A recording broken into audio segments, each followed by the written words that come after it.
C'è un orgoglio palese da parte di tutti noi perché questa manifestazione è un risalto internazionale incredibile, è stata fatta in Italia solo una dozzina di anni fa a Roma, quindi passare da Roma a Bovolone, quindi una realtà, un'area interna della Regione Veneto che ha anche bisogno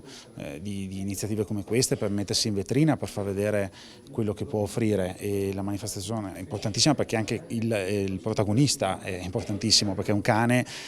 come tutti i cani, è il migliore amico dell'uomo, ma è anche un cane che ha un'utilità incredibile a livello di protezione civile per i soccorsi, e sarà una delle discipline appunto che esordiranno quest'anno il soccorso su macerie. E in un paese fortemente sismico come l'Italia, ecco, avere una squadra di ausiliari di questo tipo e tenerli allenati, premiarli e ammirarli nella loro bravura, penso che sia un momento bellissimo anche per i non addetti ai lavori, quindi invito tutti a venire a Bovolone dal 22 al 28 aprile. Siamo onorati perché portare un mondiale a Bovolone, ma parlo Bovolone come provincia di Verona, come Regione Veneto, perché vuol dire l'indotto che avrà tutto quanto il territorio, perché arriveranno 48 nazioni e quindi gireranno per i nostri paesi, per la nostra città e per la nostra regione e per persone da tutto il mondo. Grazie alle nostre strutture perché abbiamo di bellissimi impianti, delle bellissime strutture che stiamo valorizzando, ci stiamo impegnando anche a livello economico,